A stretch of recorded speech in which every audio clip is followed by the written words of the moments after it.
nome é Jaqueline de Carvalho Ferreira e eu sou coordenadora do Departamento de Odontologia Preventiva do Grupo Notre Dame Intermédica.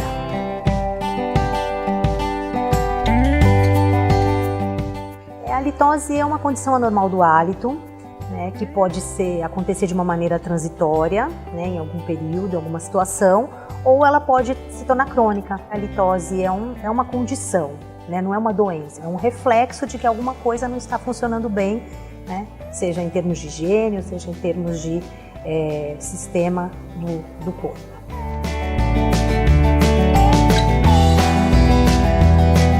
A litose, ela é um problema multifatorial, então ela não tem uma causa isolada, ela tem algumas causas que a gente precisa investigar para chegar ao diagnóstico. As principais causas estão realmente restritas à cavidade oral. A litose de origem bucal, ela pode acontecer, né? Primeiro fator, a higiene bucal deficiente, limpeza da língua, o uso do fio dental e a escovação diária, que são assim o primeiro fator que a gente precisa estar atento, né, que pode causar litose. Um outro fator seria a presença de alguma infecção na boca, cáries, né, gengivite, tártaro, cálculo, doenças periodontais, né, sangramentos gengivais. Então, alguma infecção, a presença de alguma infecção na boca também pode ser uma causa de halitose. E precisa ser observado se a pessoa tem alguma obstrução nasal.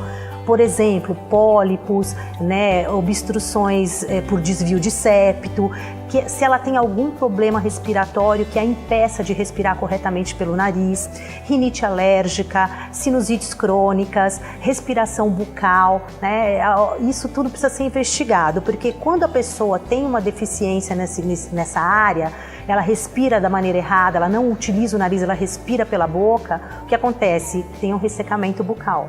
E o ressecamento bucal é uma porta aberta para a litose. E também se ela tem o que a gente chama de cásios amidalinos. Na verdade, os cásios amidalinos são resíduos alimentares que ficam presos nas amígdalas.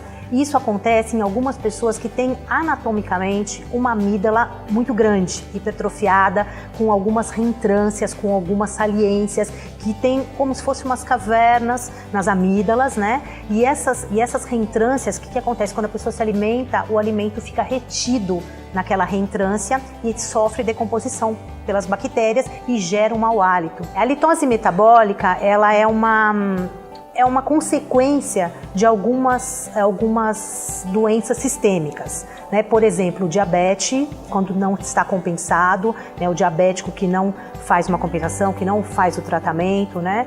Ele pode ter uma litose bem característica do diabético, que é aquele hálito cetônico. Também quem tem disfunções renais, né? Disfunções hepáticas, alguns problemas renais ou hepáticos, por exemplo, uremias, disfunções como nefrite, cirrose hepática, também pode gerar mau hálito.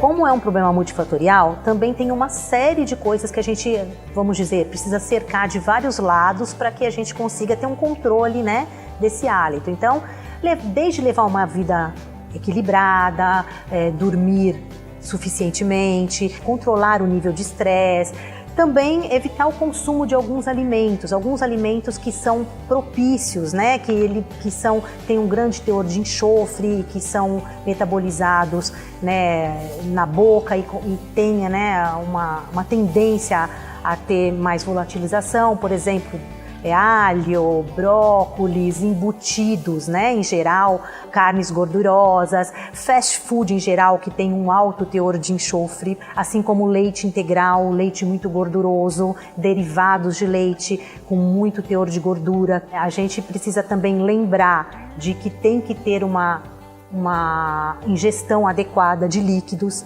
beber pelo menos 2 litros de líquido por dia, de preferência água, incluir na sua dieta alimentos que favoreçam, né, a produção de saliva, alimentos fibrosos, alimentos mais duros, legumes fibrosos como cenoura, como aipo, como pepino, e também frutas cítricas, né, que ajudam também a estimular as glândulas salivares, e também não descuidar da higiene bucal. É importante conversar com o seu dentista de confiança, pedir uma orientação de como utilizar né, a escova corretamente, como utilizar o fio dental, como fazer a higiene da língua. É importante também, uma vez por ano, fazer um check-up médico e também ao dentista, pelo menos de uma vez por ano ou cada 6 meses.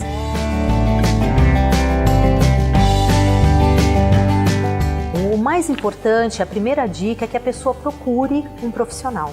Procure o dentista, porque o sucesso do tratamento depende de um diagnóstico correto. É importantíssimo que a pessoa evite usar remédios caseiros, porque muitas vezes esses tipos de remédios, assim, vamos dizer, caseiros, eles podem, além deles não tratarem o problema, eles podem mascarar o problema, e isso dificulta muito o diagnóstico. Tem alguns testes que o próprio dentista pode pedir, como o fluxo salivário, o pH, e também observar a cavidade bucal, se tem alguma presença de infecção, se a gengiva está em ordem, e depois, se for o caso, encaminhar para outros profissionais, por exemplo, um clínico geral para fazer exames de rotina e um otorrino, laringologista. A gente tem assim uma coisa bem recente que está sendo usada, recente para o tratamento de halitose. Na área odontológica não é tão recente, que é a PDT, né, que é a terapia fotodinâmica ou laser terapia.